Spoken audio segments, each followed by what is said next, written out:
Ser mensajero en la Ciudad de México no es solo cuestión de saber moverse entre el tráfico.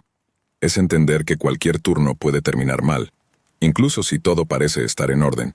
Si no es el clima, es un cliente molesto. Si no es un cliente, es algún ladrón o peor aún, la autoridad.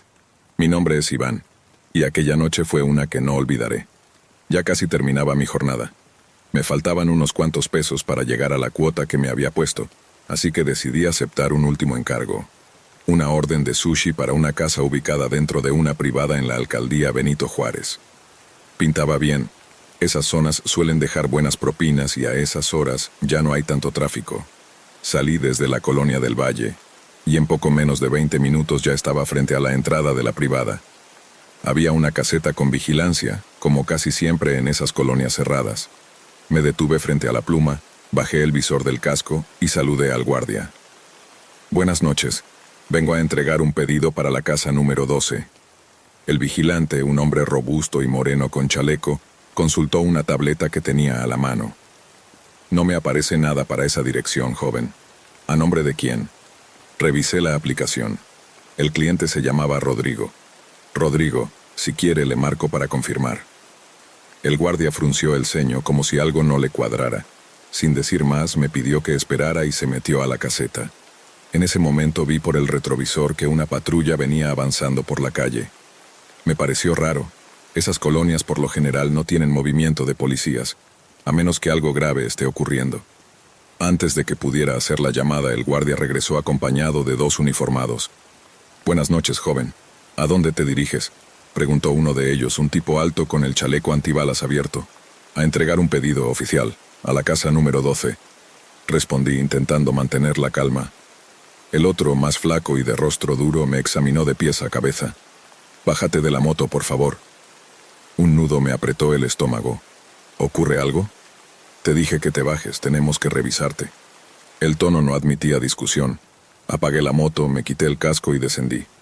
El policía más corpulento me giró de espaldas y me recargó sobre la patrulla. Comenzó a revisarme los bolsillos. «¿Qué traes en la mochila?» «La comida del pedido», respondí con voz tensa. El otro oficial abrió la mochila térmica. Revisó el contenido y, como esperaba, solo encontró sushi.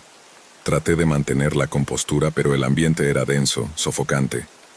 «¿Nada raro en los bolsillos?», preguntó el flaco. «Nada, jefe». «¿Esta moto es tuya?», interrogó el más fornido. «Es de mi hermano, pero yo la uso. Tengo la tarjeta de circulación en la mochila lateral».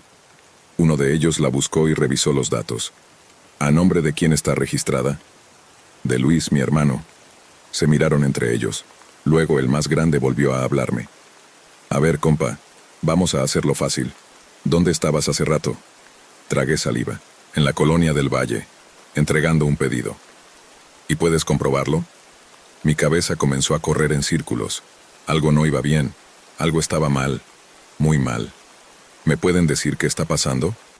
El flaco chasqueó la lengua y levantó su radio. «Tenemos a un sujeto con características coincidentes». De pronto el otro me sujetó con más fuerza. «Hace rato se robaron un coche aquí cerca. Dicen que el tipo traía uniforme de repartidor, igualito al tuyo, y una mochila como la tuya». Se me vino el mundo abajo, sentí que la sangre me abandonaba. «No fui yo», alcancé a decir. «Revisen mi app, ahí está mi ubicación, todo está ahí. Y justo ahí lo dejo, como me pediste». El policía flaco se me quedó mirando unos segundos sin parpadear, evaluándome. No sé si era desconfianza, arrogancia o simplemente costumbre. Al final extendió la mano. «¿Traes el celular?». «Sí», dije con el pulso temblando, «en la chamarra». Lo sacaron y abrieron la aplicación. Tardó unos segundos en cargar, suficientes para que mi mente se llenara de imágenes. Yo esposado, incomunicado, mi moto decomisada, mis padres sin saber dónde estaba. Pero finalmente, la pantalla mostró el historial de entregas. Estaba todo, las rutas, los horarios, incluso el pedido que acababa de dejar en Del Valle. Todo cuadraba. Los oficiales se miraron entre sí. El más robusto dejó escapar un suspiro como si se le acabara de bajar el coraje. «Suéltalo». El otro obedeció, pero con evidente desgano. Me quitaron las esposas de mala gana. El flaco me lanzó una mirada de advertencia, como si aún no creyera del todo en mi inocencia. «Tuviste suerte, cabrón, Pero si fuera tú, me largaba de aquí antes de que te confundan otra vez. No dije nada. Me limité a ponerme el casco, encender la moto y largarme de ahí con el corazón aún rebotando en el pecho. No me alejé mucho. Apenas avancé un par de cuadras y me orillé junto a una pared. Apagué el motor, me bajé y me recargué con las manos en las rodillas, tratando de recuperar el aliento. La adrenalina me había dejado agotado. Saqué el celular y entré al grupo de WhatsApp de los repartidores. Tecleé con dedos torpes. ¿Alguien más ha tenido broncas con la tira hoy? Me quisieron levantar en Benito Juárez. En segundos comenzaron a llegar respuestas. ¿Qué pasó? ¿Te pararon? ¿Por qué? Expliqué lo básico. Me confundieron con alguien que robó un coche. Dicen que iba vestido igual que yo. Hubo unos segundos de silencio en el grupo hasta que alguien escribió algo que me heló. Carnal, eso fue real. Hace rato en San Borja se robaron un Jetta. El tipo iba en moto y traía mochila de repartidor. Me sentí vacío, mareado. El verdadero ladrón aún andaba por ahí, vestido igual que yo. Un uniforme cualquiera, una moto, una mochila térmica. Eso bastaba para convertir a cualquiera en sospechoso. Miré mi propia ropa, mi casco, mis guantes. ¿Cuántos más podrían terminar en mi lugar si ese tipo seguía suelto? Desde esa noche, cada vez que un patrullero me ve en la calle y me sigue con la mirada, el nudo en el estómago vuelve. Porque en esta ciudad a veces la única diferencia entre un trabajador y un delincuente es tener una app abierta. Desde aquella noche, algo cambió en mí. Ya no era solo el cansancio del cuerpo lo que arrastraba al final de cada turno. Era el peso de una paranoia que se me quedó incrustada bajo la piel. No volví a pasar por esa zona en semanas. Incluso cuando había buenos pedidos, los rechazaba. No por miedo a los clientes, sino por miedo a volver a toparme con una patrulla, un guardia curioso, una coincidencia. Porque eso fue lo que casi me destruye. Una maldita coincidencia. Un uniforme de reparto, una mochila de sushi, una moto negra. ¿Cuántos más allá afuera parecían igual que yo? ¿Y cuántos estaban dispuestos a usar eso para hacer daño, robar, joderle la vida a los demás? El problema no era solo el ladrón. El verdadero terror era darse cuenta de que, para muchos, todos nosotros, los de la moto, los del casco, los del uniforme sudado, somos iguales. Un estereotipo con piernas, una sospecha ambulante. Hoy en día sigo repartiendo. Porque tengo que comer, porque tengo cuentas, pero ya no ruedo igual. Reviso 2 veces a dónde voy. Me detengo más lejos de las casetas. A veces, si algo no me huele bien, cancelo el pedido aunque eso me cueste. Aprendí que, en esta ciudad, la única defensa que tienes es no parecer el culpable, aunque no hayas hecho nada. Y cada vez que veo una patrulla en la esquina no pienso en seguridad, pienso en sobrevivir. Ser repartidor en la Ciudad de México es una labor que te enseña a sobrevivir a pulso. Con el tiempo, uno aprende a esquivar los embotellamientos, a sortear los micros que se atraviesan sin aviso y a memorizar rutas ocultas que ni Google conoce. Pero hay algo que nunca terminas de dominar: identificar cuando una entrega es en realidad una trampa. Esa noche, mi jornada estaba por cerrar.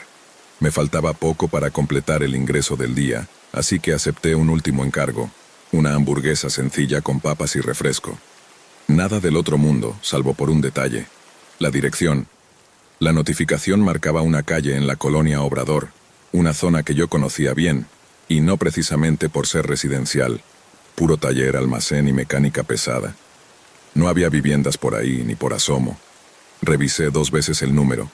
Lo metí en el buscador. Ningún negocio, ningún domicilio, 0 resultados. Pensé en cancelarlo, pero el pago estaba por encima del promedio. Tal vez un velador hambriento, me dije. Un empleado de noche sin dirección formal. Nada que no hubiera visto antes. Encendí la moto y me dirigí hacia allá. El camino era corto. En menos de 15 minutos ya estaba frente a un edificio de 3 plantas que parecía olvidado por el tiempo. Cristales rotos, grafitis en las paredes, óxido en cada rincón. La puerta principal estaba entreabierta. En un costado, un letrero desgastado anunciaba que en algún punto aquello había sido una oficina. No había timbre. Envié mensaje al número del pedido: estoy afuera. 3 puntos. Luego la respuesta: sube al primer piso, puerta gris. Algo se me torció en el estómago. No me gustaba, le respondí. Mejor bajas tú por tu comida, bro. Silencio. Me quedé mirando ese cascarón de edificio. Lo más lógico era darme la vuelta, pero ya había cobrado. Respiré hondo, apagué la moto, la aseguré con cadena a un poste y ajusté la mochila con el pedido en mi espalda. Empujé la puerta. Un golpe de humedad y polvo viejo me dio de lleno en la cara. Adentro, el vestíbulo era un espacio vacío con una escalera oscura al fondo. Subí. Cada peldaño crujía bajo mis botas. El ambiente era tan denso que parecía que el edificio estaba conteniendo el aliento. Llegué al primer nivel. 3 puertas, todas viejas, desconchadas. La de en medio, pintada de gris. Toqué. ¿Tu pedido? Nada. Toqué otra vez. Carnal, aquí está tu comida. Silencio absoluto. Entonces giré la perilla. Fría. Empujé apenas un poco, y algo me golpeó en la cabeza con fuerza. Me doblé de rodillas. Quise reaccionar, pero un puntapié directo al estómago me dejó sin aire. Sentí manos jalándome la mochila, rebuscando en mis bolsillos. «No trae nada este pendejo», gritó una voz. Intenté defenderme, pero otro golpe me apagó la vista. «La moto, ¿dónde está?» «Dinos, cabrón». Me alzaron del cuello y me azotaron contra la pared. Un zumbido me reventaba los oídos. «Amárrenlo». Sentí las muñecas siendo atadas con algo duro. Luego, una voz diferente. «Ya cállense», parecía el jefe. Se agachó, me tomó la cara. «Escucha, si nos dices cómo prender la moto, te dejamos ir». No podía hablar. Apenas podía mover la boca. Está encadenada, la llave, en mi bolsillo. Musité. Uno de ellos revisó. «Aquí está». El tipo que parecía el líder sonrió. «Bien, quédate aquí. Luego vemos qué hacer contigo». Escuché cómo bajaban. Los pasos se alejaban. Mi cara ardía. Mis muñecas dolían como el demonio, pero sentí que las ataduras no estaban tan firmes. Comencé a mover las manos, a frotarlas contra el muro. Poco a poco el nudo cedía. Seguí frotando las muñecas contra la pared áspera, una y otra vez, hasta que la cuerda cedió por completo. Con los dedos adormecidos me quité la mordaza y respiré con dificultad. El aire seguía oliendo a encierro y moho, pero ya no me importaba. Me puse de pie como pude, tambaleándome. Cada músculo me dolía. Me acerqué a la puerta entreabierta y escuché voces apagadas abajo. Se oían forcejeos metálicos. Estaban tratando de quitar la cadena de mi moto. Uno gritó: «No prende, güey, falta algo más». No podía quedarme ahí. Sabía que si no lograban prenderla, subirían de nuevo. Y esta vez no me iban a dejar hablar. Salí del cuarto en puntillas. Bajé los escalones conteniendo el aliento. Evitaba los peldaños sueltos, pero aún así, crujían. Mis nervios estaban al borde. Me asomé. Uno de ellos tenía la cadena en la mano, otro revisaba los controles de la moto. Estaban distraídos. Era mi oportunidad.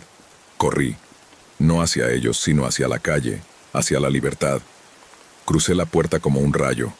Mis botas tronaban contra el pavimento mientras dejaba atrás ese infierno. No miré atrás. Corrí con todo el aire que quedaba en mis pulmones. Doblé la esquina, y entonces la vi.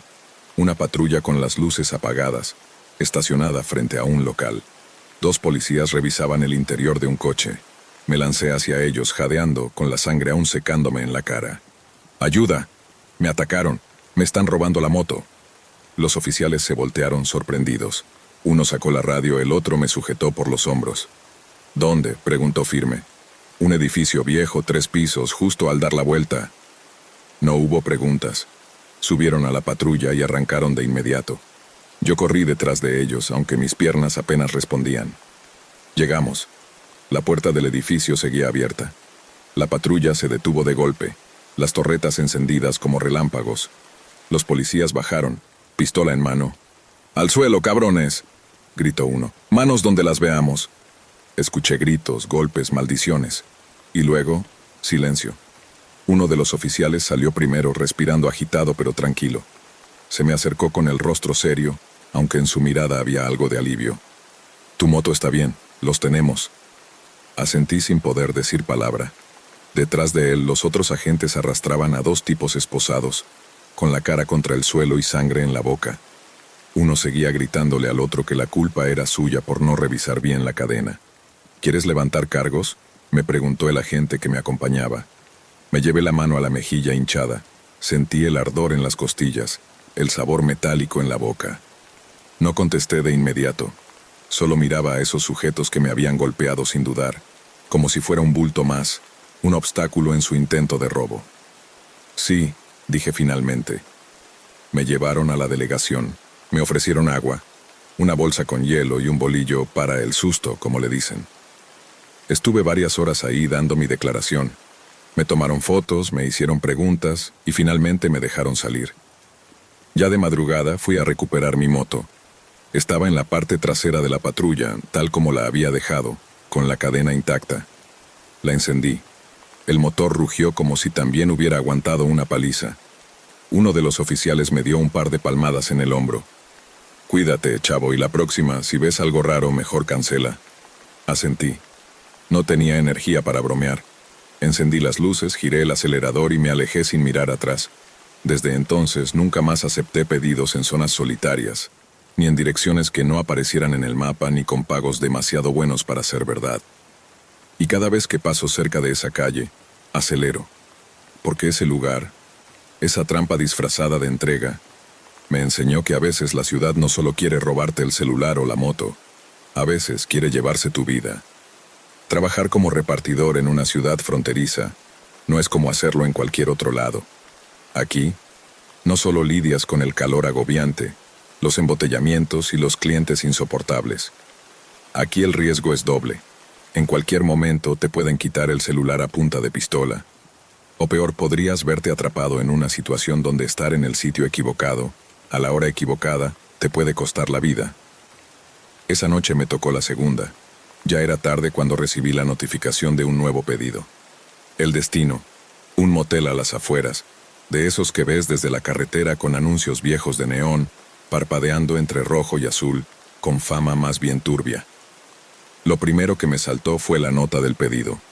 Llama al llegar, no toques la puerta. Ese tipo de instrucciones siempre son mala señal. O se trata de alguien que no quiere ser visto, o de algo que definitivamente no está bien.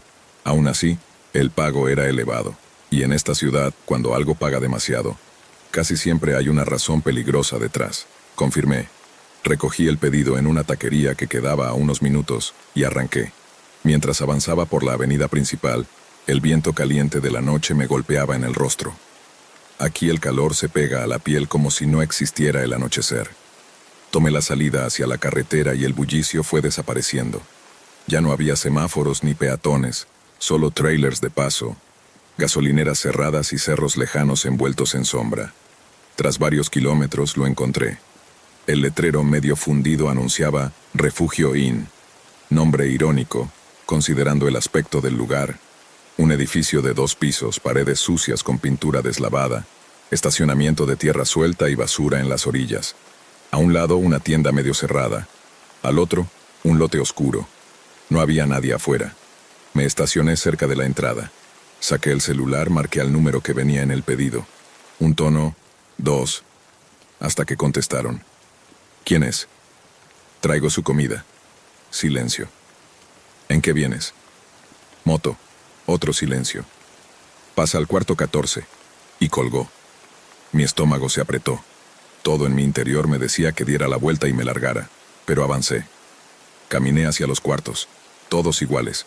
Puertas baratas con números metálicos atornillados de forma desigual. La 14 estaba casi al fondo, sin luz. Iba a llamar otra vez, pero antes de que pudiera hacerlo, la puerta se abrió. Ahí estaban, 4 hombres, todos vestidos con ropa oscura, botas, chalecos que claramente no eran de uso común, algunos con gorras, otros con lentes negros incluso de noche. No se sorprendieron al verme. Uno, el que tenía barba y gorra, me escaneó con la mirada.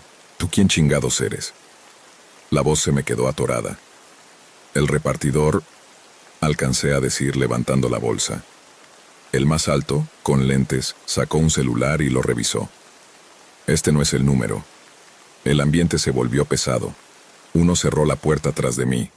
Otro metió la mano dentro de su chaqueta. El de la gorra dio un paso hacia mí. ¿Quién te mandó? La aplicación, respondí casi en automático. ¿Quién te mandó? Repitió, más frío. No sé, solo me llegó el pedido.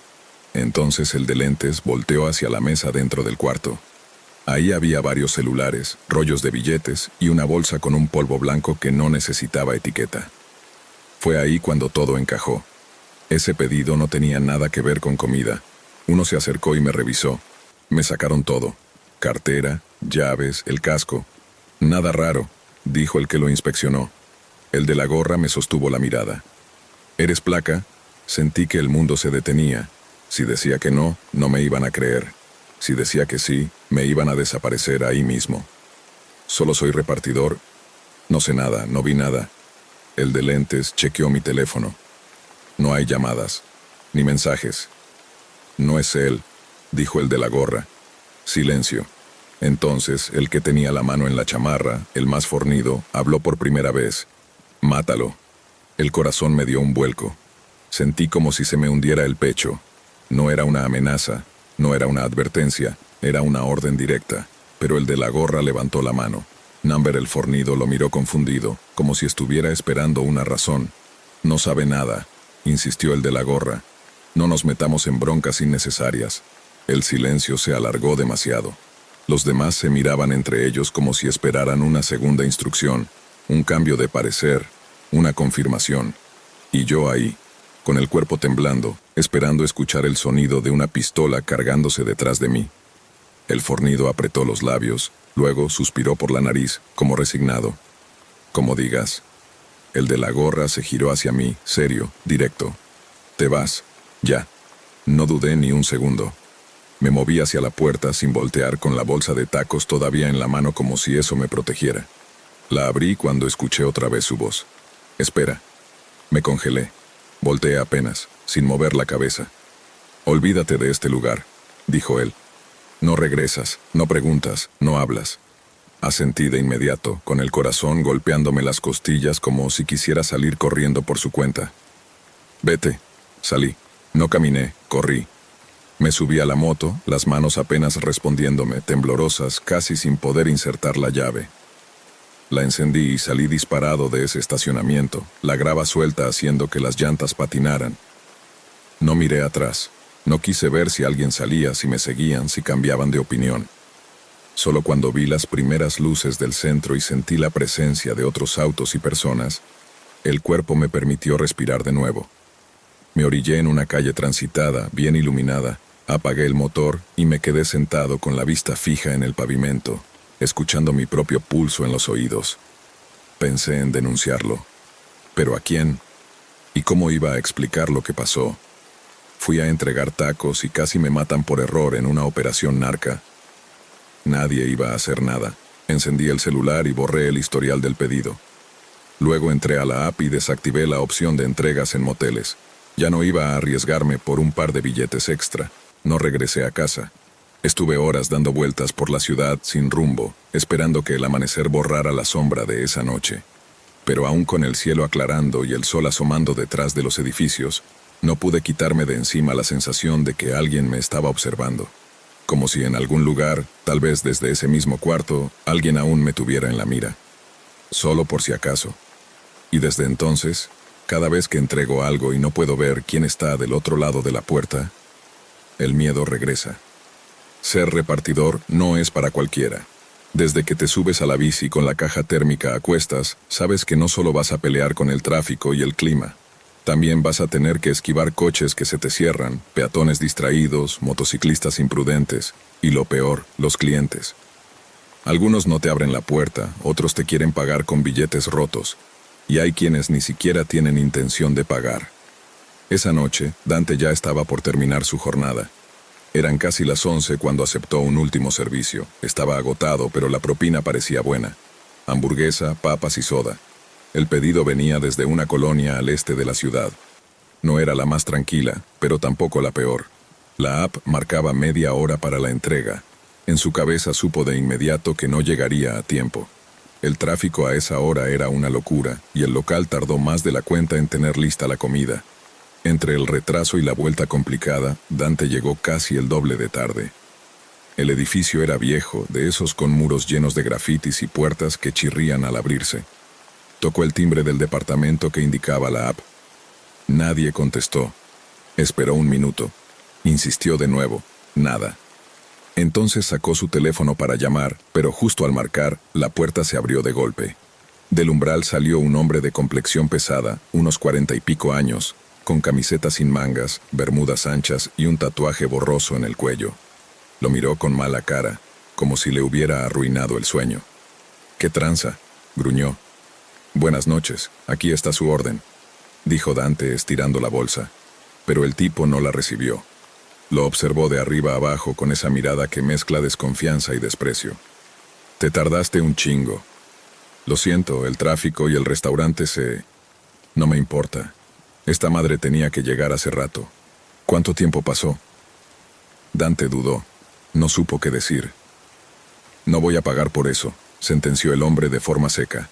Sintió cómo se le hundía el estómago. Intentó calmarse. «El pedido ya está registrado, señor. Si tiene alguna queja puede reportarla desde la app». El tipo bufó con molestia, cruzando los brazos. «No voy a soltar un peso por una hamburguesa fría. Puedo cancelarlo si lo desea», intentó decir Dante. «Ni madres. Ya me hiciste esperar un chingo. Dame la comida», lo dijo con esa voz que usan los que creen que todo les pertenece. Dante se tensó. «Necesito que lo pague primero, señor», y ahí fue cuando todo cambió. La expresión del hombre se endureció. Dio un paso hacia él acercándose con el ceño fruncido. «¿Me estás diciendo ratero, cabrón?». Dante retrocedió instintivamente. No quise decir eso». No alcanzó a terminar la frase. El primer golpe le dio directo en el abdomen. El aire se le fue. Se dobló por el dolor, apenas alcanzando a protegerse cuando el segundo impacto le dio en la cara. Tropezó hacia atrás. La mochila térmica cayó al suelo. El hombre gruñía entre dientes. «Pinches repartidores, se creen muy listos», otro puñetazo. Esta vez en la mejilla. Dante cayó de rodillas, aturdido, sintiendo el ardor extendiéndose por su cuerpo. El tipo se agachó, recogió la bolsa de la comida con toda la calma del mundo. «¿Ves? No pasó nada. Me la llevo y tú te largas». Desde el suelo, con la vista borrosa, Dante lo miraba, quería huir. Su cabeza le decía que se fuera antes de que todo se pusiera peor. Pero algo dentro de él se quebró. No supo explicar qué fue exactamente. Tal vez el dolor acumulado, la rabia de tantos días aguantando desprecios o el simple hartazgo de sentirse invisible. Sin pensar demasiado, agarró la mochila térmica del suelo y se la arrojó al rostro con todas sus fuerzas. El golpe fue seco. El hombre tropezó hacia atrás, soltando la bolsa de comida, y Dante aprovechó. Se levantó de golpe, impulsado por la adrenalina más que por sus fuerzas.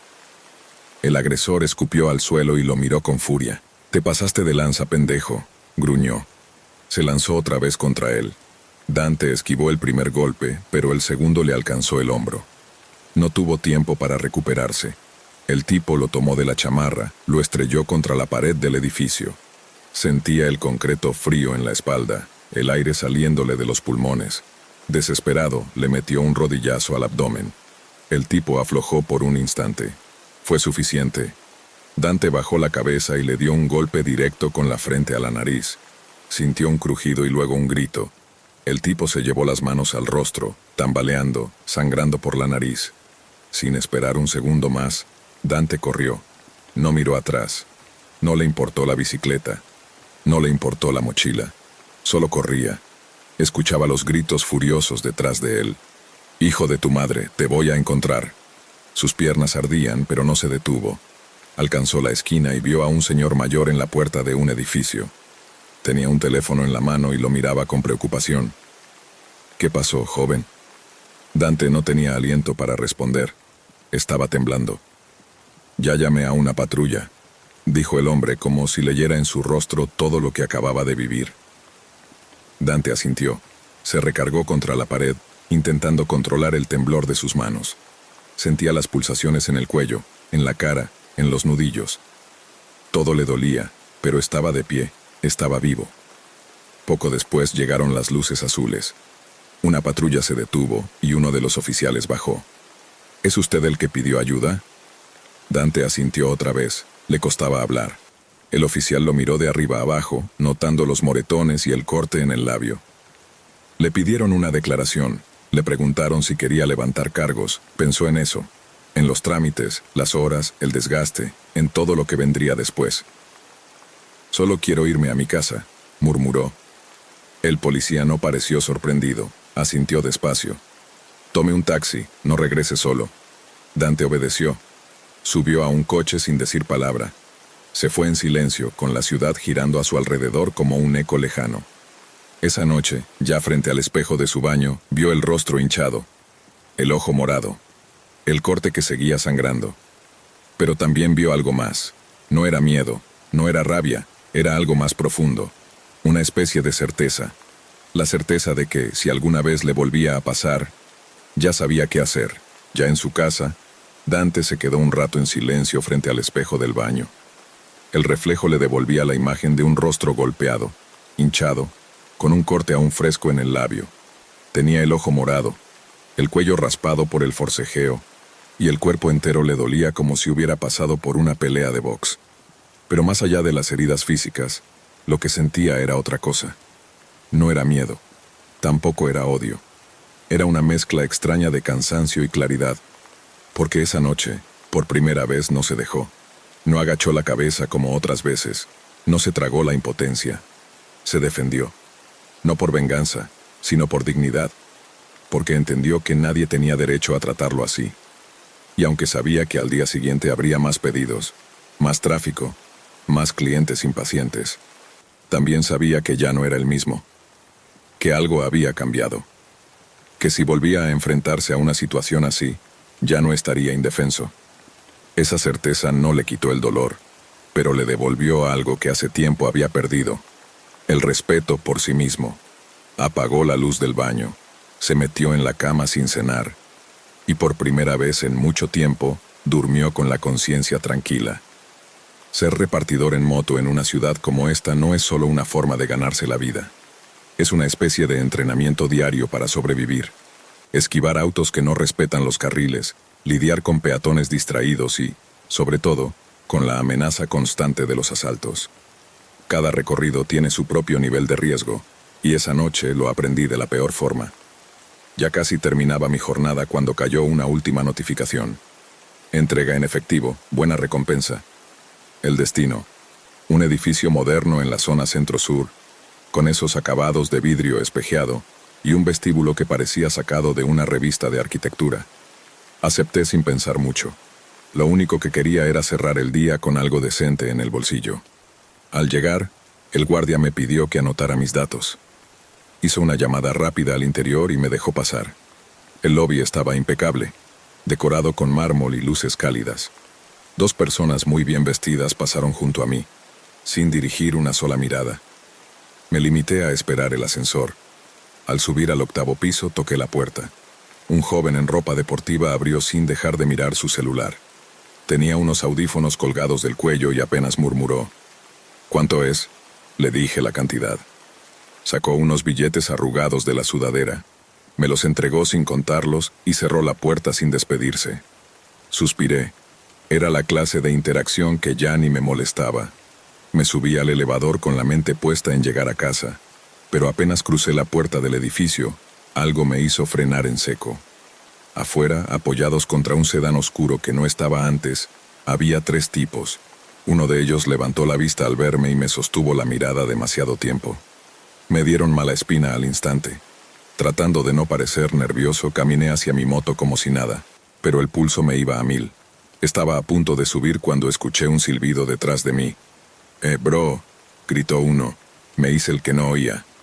«Espérate un segundo», insistió otro con un tono que no sonaba precisamente amistoso. Fue ahí cuando lo supe. No estaban ahí por casualidad. Instintivamente giré el manubrio. Encendí el motor y aceleré con fuerza. Uno de ellos se me lanzó encima, pero logré esquivarlo por centímetros. Escuché un grito detrás de mí, pero ya no me detuve. Al llegar a la esquina, me congelé. Una camioneta negra bloqueaba la calle. 2 sujetos más descendían de ella. A la derecha, un callejón sin salida.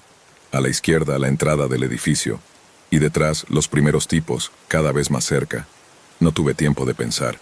Volví corriendo al edificio y empujé la puerta con tanta fuerza que casi me voy de bruces. El guardia me miró sorprendido. «¿Qué pasa?» «Me vienen siguiendo», dije sin aliento. Corrí hacia el elevador y apreté el botón como loco. Las puertas se abrieron justo cuando ellos cruzaban la entrada del lobby.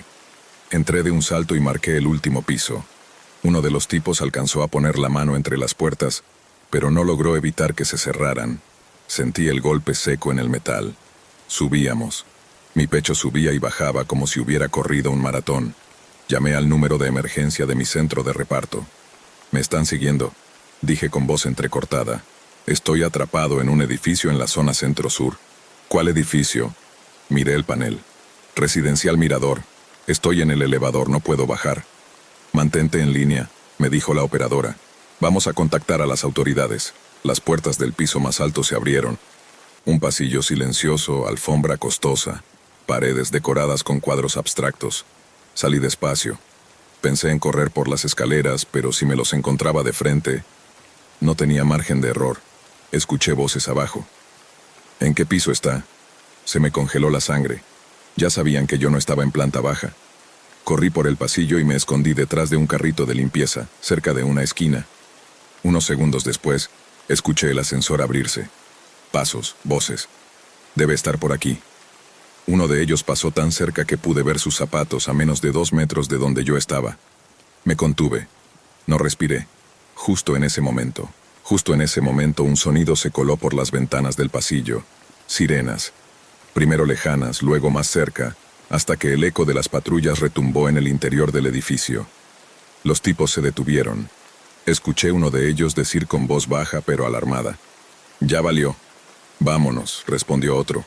Los pasos cambiaron de dirección, ahora corriendo. Desde mi escondite los vi apresurarse de vuelta al elevador. Apretaron el botón varias veces, desesperados. El ascensor bajó. Las puertas se cerraron y el silencio volvió. Esperé unos segundos más, conteniendo el aire. Cuando me aseguré de que no había más movimiento, salí de mi escondite y avancé por el pasillo, temblando. En la planta baja, varios oficiales ya estaban dentro del lobby. El guardia con el rostro pálido les explicaba lo que había visto en las cámaras. Uno de los policías me vio y caminó hacia mí. «¿Tú eres el repartidor?», preguntó. Asentí, sin poder decir mucho más. «¿Estás bien?». «Sí, creo que sí». Me ofrecieron agua y me pidieron que relatara todo. Estuve más de 2 horas en la delegación, repitiendo los mismos detalles. Las cámaras del edificio captaron todo. Los tipos siguiéndome, intentando entrar, corriendo. Pero la camioneta no tenía placas. Todo parecía planeado.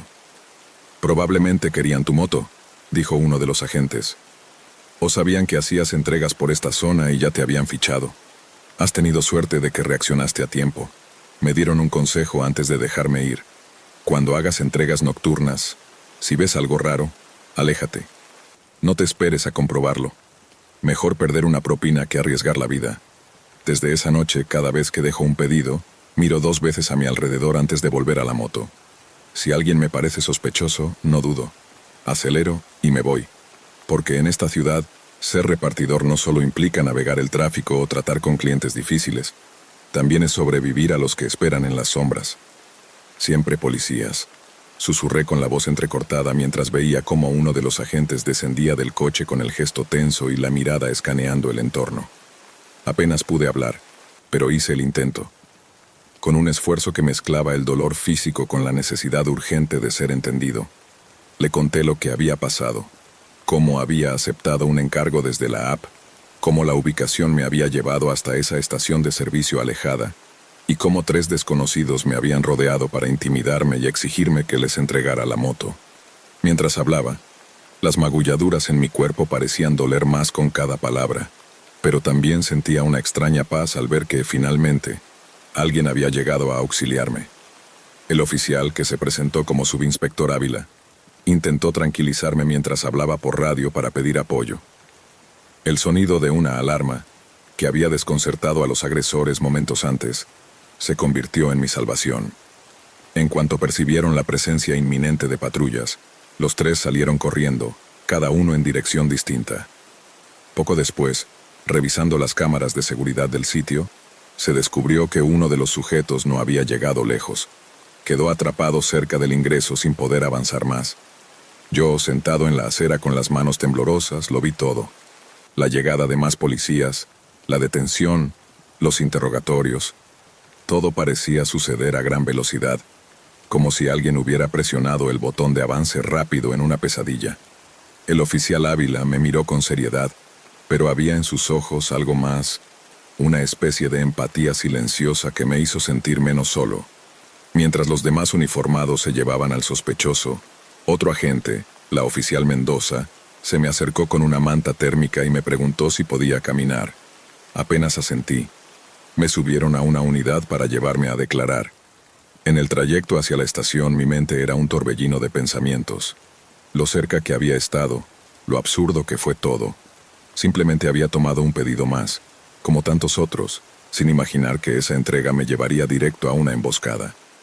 Ya en la estación, mientras me atendían las contusiones y llenaban los reportes, empecé a asimilar lo que había vivido. El miedo no se iba. Se quedaba como un eco mudo en el pecho, recordándome que en esta línea de trabajo todo puede cambiar en segundos. Mientras los paramédicos me colocaban un vendaje en el brazo izquierdo, el oficial Ávila me ofreció un café caliente de máquina. El gesto era mínimo, pero en ese momento se sintió como una caricia en medio de la tormenta. Me senté frente a un escritorio para dar mi declaración completa, tratando de recordar cada detalle, la hora exacta, el aspecto de los agresores, lo que dijeron, cómo actuaron. Todo era importante, me dijeron. Cuando terminé, me quedé en silencio unos segundos. El oficial Mendoza cerró el expediente temporal y me miró con una mezcla de dureza y comprensión. «Hoy tuviste suerte, Luis», dijo con voz firme, usando mi nombre por primera vez. Pudo haber terminado mucho peor. La frase se me quedó grabada. Horas después, al regresar a casa, mi familia me esperaba en la sala. Al verme con la cara hinchada y la chamarra rota, sus expresiones cambiaron del alivio al miedo. Me abrazaron fuerte, como si no quisieran soltarme jamás. Dormí poco esa noche. Cada vez que cerraba los ojos, revivía las sombras en la gasolinera, el frío metal contra mi espalda, los gritos, la alarma. A la mañana siguiente, mientras el sol se asomaba débil por la ventana, tomé una decisión que venía madurando desde el momento en que vi a uno de los ladrones ser esposado. No volvería a exponerme por un encargo más. Desde ese día, eliminé de mi rutina cualquier pedido que involucrara zonas solitarias, oscuras o fuera del horario seguro. El dinero no vale lo que uno es, ni lo que uno quiere seguir siendo. Cada vez que veo una patrulla pasar, no puedo evitar recordar esa noche. No solo por el miedo que sentí, sino porque marcó un antes y un después. Aquella entrega me costó mucho más que un par de golpes. Me arrancó la inocencia de creer que solo estaba haciendo mi trabajo. Me mostró lo precario que es caminar por la delgada línea entre ganarte la vida y perderla. Pero también me enseñó algo más valioso, que si estás atento, si decides cuidarte, si aprendes a reconocer las señales, todavía puedes regresar a casa, todavía puedes abrazar a los tuyos, y aunque las cicatrices no desaparecen, se convierten en recordatorios de que sobreviviste, y a veces, eso ya es mucho. Subirse a la motocicleta con la caja térmica ajustada a la espalda era parte del ritual diario. No importaba si el cielo estaba a punto de romperse en lluvia o si el sol pegaba con furia. Las calles eran una jungla, coches que se cruzaban sin aviso, semáforos ignorados y peatones que surgían de la nada. Cada entrega era una prueba de resistencia, y al final de la jornada, apenas si el esfuerzo se veía reflejado en la ganancia. Aquella noche, la aplicación le asignó un pedido en las afueras, justo cuando pensaba que podría irse a casa.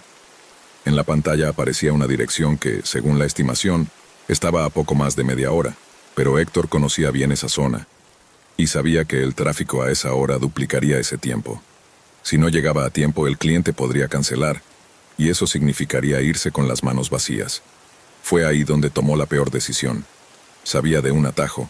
No estaba marcado oficialmente en la app ni figuraba como vía recomendada, pero él lo había usado antes cuando andaba contrarreloj. Era un sendero de tierra suelta que cruzaba entre barrios semiabandonados y terrenos sin construir. De día no representaba problema, pero de noche era otro cuento. Pensó que si mantenía buena velocidad, lo cruzaría en menos de lo que canta un gallo. Aceleró y entró al camino. Las llantas empezaron a patinar sobre la grava suelta, y el faro delantero solo alcanzaba a iluminar nubes de polvo que se levantaban como niebla rojiza, volviendo aún más oscura la noche. Avanzó unos cuantos minutos, escuchando únicamente el zumbido del motor y el roce de las piedras bajo las ruedas. Miró los retrovisores. Vacío. Ni un alma. Hasta que la vio. Una camioneta antigua, sucia y con las luces apagadas, estaba estacionada atravesada justo en medio del paso. Héctor frenó en seco. Sintió como la moto vibraba bajo él. Todo su cuerpo entró en estado de alerta. Instintivamente quiso girar para regresar, pero en ese instante las puertas del vehículo se abrieron de golpe. Dos sujetos descendieron. El primero era flaco, alto, con una gorra llena de manchas de grasa y un machete que le colgaba en la mano derecha. El segundo, más bajo pero más fornido, llevaba una camisa abierta y un machete igual de amenazante. No dijeron nada. Solo comenzaron a acercarse. Héctor se quedó paralizado apenas un segundo, pero fue suficiente para que el más bajo saliera corriendo hacia él. Alcanzó a ponerse al lado de la moto y levantó el machete. Sin pensarlo, Héctor soltó el manubrio y se lanzó al suelo hacia la izquierda. La hoja pasó tan cerca que sintió el silbido. Cayó de rodillas sobre la grava sintiendo cómo se le raspaban las palmas al frenar el golpe. No se detuvo a pensar. Se levantó y echó a correr, directo hacia la maleza. Escuchó los gritos detrás, pero no se detuvo a entender qué decían. Solo corría. El terreno era hostil. Ramas que se enredaban en sus piernas, espinas que lo arañaban por todas partes, piedras que hacían que tropezara a cada paso. Pero no paró.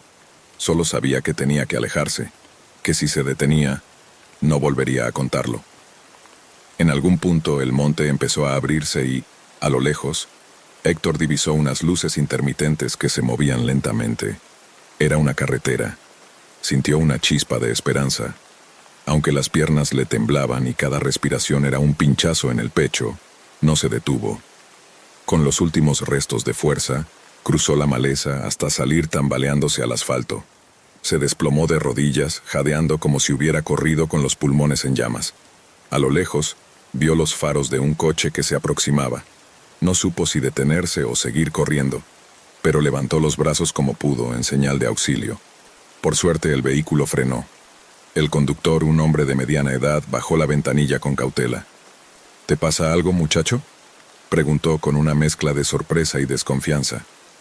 Héctor apenas pudo responder. Asintió con la cabeza y señaló hacia el monte, incapaz de formar palabras.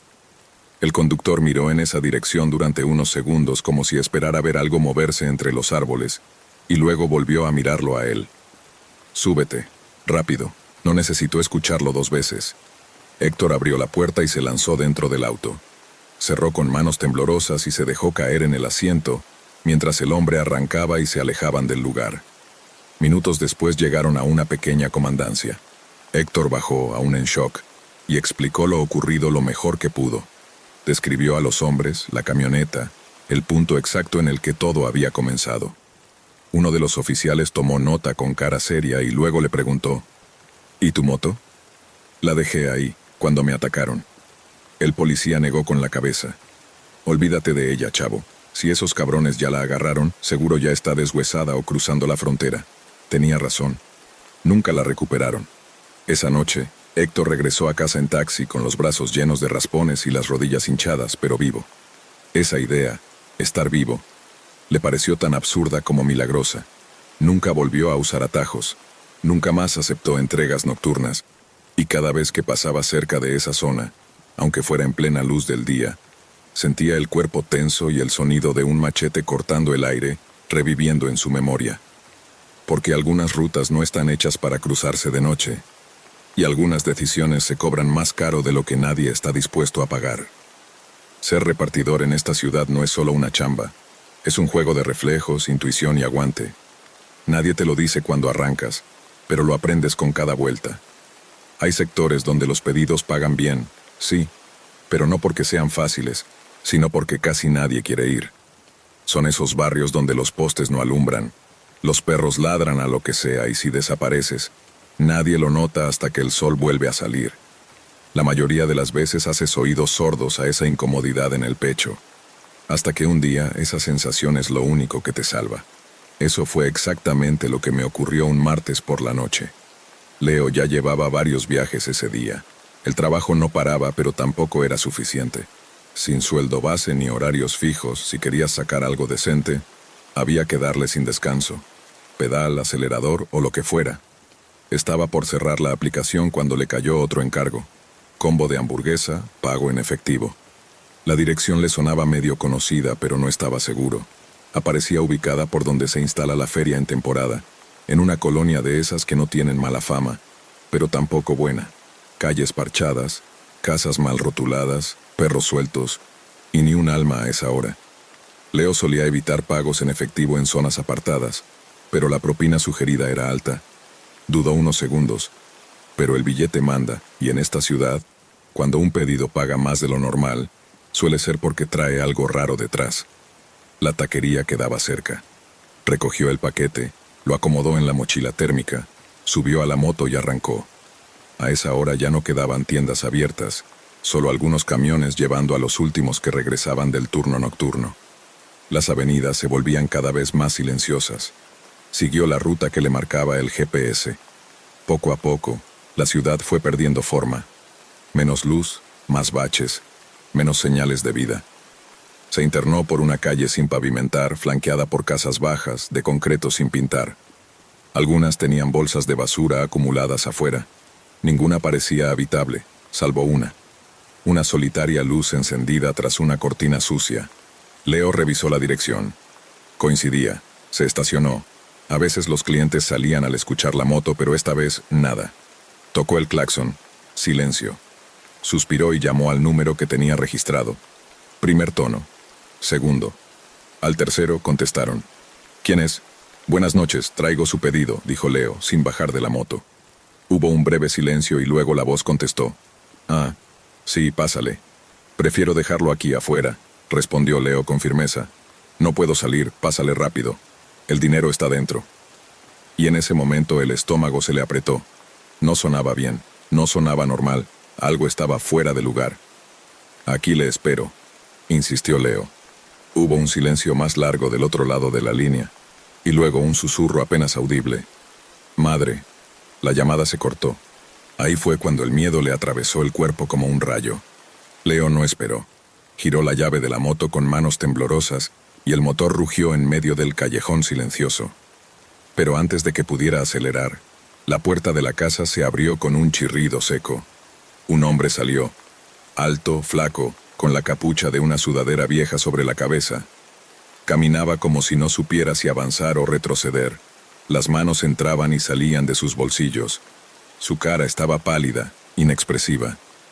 ¿Tú traes la comida?, preguntó sin dejar de mirar hacia la casa. Sí, respondió Leo firme sin apagar la moto.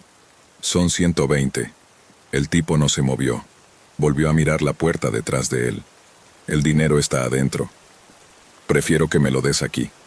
No puedo, ven rápido, dijo con una urgencia que no era agresiva, pero sí desesperada. Fue entonces cuando Leo los vio. Por el costado izquierdo de la casa, una puerta trasera se abrió. Dos siluetas emergieron en silencio. No hablaban, no hacían ruido. Uno llevaba algo largo y brillante, un machete. El otro un cuchillo de cocina. Avanzaban sin prisa, como si supieran que el miedo inmovilizaba más que cualquier arma. Leo no pensó. Reaccionó. Aceleró. La tierra suelta hizo patinar las llantas, pero logró recuperar el equilibrio y salió disparado del callejón. Por el retrovisor alcanzó a ver al hombre de la sudadera levantar la mano, como si aún intentara frenarlo. Las otras sombras no corrieron tras él. Se quedaron ahí, como esperando a la próxima presa. No se detuvo hasta que volvió a una avenida principal, donde las luces de los postes y el ruido lejano del tránsito parecían devolverle la vida. Se orilló, apagó la moto y se quitó el casco. Estaba empapado en sudor. El pecho le retumbaba como un tambor. Esa noche no durmió. La adrenalina se quedó atrapada en su cuerpo como un veneno lento. En su cabeza una pregunta se repetía. ¿Qué habría pasado si me bajaba? ¿Si entraba? ¿Si no escuchaba mi instinto? 3 días después, mientras tomaba café frente al celular, una notificación lo sacudió. Abrió la nota. Repartidores hallados sin vida en casa abandonada.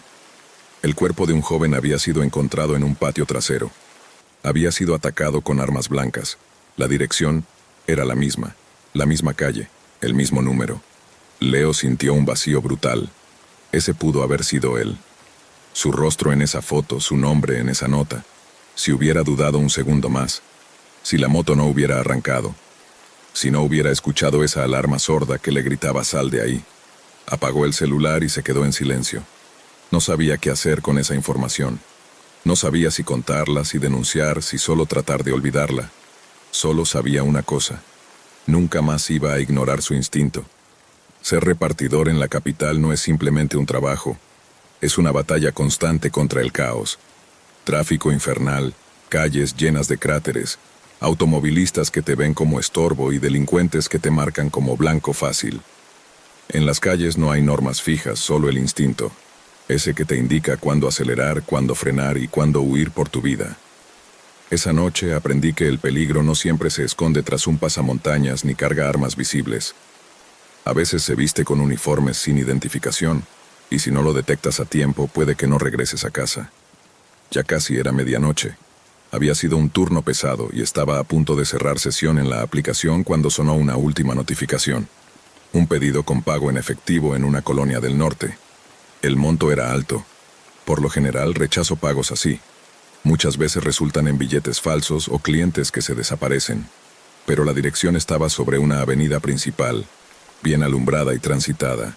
No parecía algo peligroso. Lo acepté. No sabía que estaba yendo directo hacia una trampa.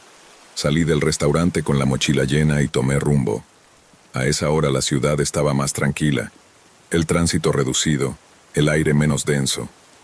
Me deslicé entre carriles con agilidad, pensando en que por fin estaba por cerrar el día. Solo faltaban unas cuantas cuadras para llegar cuando noté algo raro por el retrovisor. Una camioneta blanca, sin logotipos, con luces intermitentes. No era una patrulla. No tenía torreta ni insignias. Aceleré ligeramente. La camioneta también. En segundos, se me emparejó y se cruzó en seco frente a mí. Frené de golpe para no estrellarme. 2 sujetos descendieron. Llevaban ropa oscura como uniformes, pero sin emblemas visibles. Uno de ellos alumbró directamente mi rostro con una linterna. «Bájate del vehículo, compa», ordenó. «¿Ocurre algo, jefe?», pregunté tratando de sonar tranquilo. «Operativo de rutina», dijo el otro, un tipo alto de rostro endurecido. «Enséñanos tu identificación». Algo no cuadraba. No había placa visible. No había vehículo oficial. No había ninguna señal de que fueran verdaderos elementos de seguridad. Sentí un nudo en el estómago, pero intenté mantener la compostura. Saqué mi cartera y les mostré mi licencia. El de la linterna la vio 2 segundos, luego la guardó en su chaqueta. «Revisión, no más», añadió mientras extendía la mano. «Pásame la mochila». No tenía muchas opciones. Si me negaba, la cosa podía escalar. Me quité la mochila térmica y se la entregué. La revisó por dentro, hurgando entre los envases con comida. «¿Qué llevas aquí?» «Una orden para cliente», respondí. Me miró con desconfianza. «Bájate de la moto». Mi cuerpo se tensó. No había hecho nada. No llevaba nada fuera de lugar. Pero su forma de hablar no era la de alguien que solo está cumpliendo con su trabajo. El otro se me acercó un paso más. «No lo hagas difícil, chavo». Miré alrededor. La avenida, curiosamente activa durante el día, ahora lucía desierta. Si me bajaba sabía que estaría completamente vulnerable. Fue en ese momento que vi un coche acercarse. Un sedán oscuro, común, venía por la avenida. En cuestión de segundos tomé una decisión impulsiva, pero que sentí que era mi única carta. Levanté la mano con fuerza y grité: «Estoy transmitiendo en vivo». El coche redujo la velocidad. Los 2 sujetos también reaccionaron. El de la linterna me miró confundido, luego furioso. «¿Qué dijiste?» «Que estoy en vivo, la gente está viendo», dije con la voz temblorosa pero con la cara firme. El conductor del coche se detuvo unos metros más adelante. Sacó el teléfono y se asomó por la ventana mirándonos. El tipo alto apretó la mandíbula. No dijo nada. Solo le hizo una seña al otro. «Vámonos». El de la linterna soltó mi mochila térmica, que cayó pesadamente al suelo. Ambos regresaron a la camioneta y se subieron a toda prisa. Arrancaron sin mirar atrás, sin placas, sin torreta, sin nada que los identificara. Me quedé ahí, paralizado unos segundos. Las piernas me temblaban cuando recogí la mochila y me subí de nuevo a la moto. El coche que se había detenido se acercó lentamente. El conductor bajó el vidrio y me preguntó: «¿Estás bien, hermano?» Asentí, aunque por dentro el corazón me golpeaba el pecho como tambor de guerra. Esos tipos no eran policías, ¿verdad? Él negó con la cabeza y dijo con la voz grave, «No, y no serás el último. Nos están cazando, carnal, cuídate». Aceleró y desapareció en la oscuridad. Yo también me fui. Esa noche no pude dormir. Cuando llegué a casa, apenas cerré la puerta, llamé a Víctor, un amigo que trabaja como agente. «¿Te detuvieron dos tipos con uniformes sin placas?», me preguntó después de contarle todo. «Sí, ¿cómo lo sabes?». «Falsos retenes», respondió sin dudar. «Están buscando motos, dinero, celulares. A veces no te quitan solo eso. A veces no te dejan volver». Me recorrió un escalofrío. «¿Y qué hago?». «Si tienes las placas o algo, denúncialo. Pero siendo honestos, no va a pasar nada». A la mañana siguiente, mientras tomaba café sin poder dejar de temblar, vi una publicación que me dejó helado. Desaparece joven motociclista tras ser interceptado por supuestos policías en Azcapotzalco. Era la misma zona, mismo horario, misma descripción. Pudo ser yo. Desde entonces, cada vez que veo una camioneta sin placas o una patrulla sin identificación clara, no me acerco. Doy la vuelta, me pierdo entre calles, aunque eso me cueste el pedido. Porque en esta ciudad, los verdaderos depredadores ya no se esconden en callejones. Algunos llevan uniforme, pero no protegen, persiguen. Y en el juego de sobrevivir uno aprende que a veces el instinto es lo único que te salva la vida.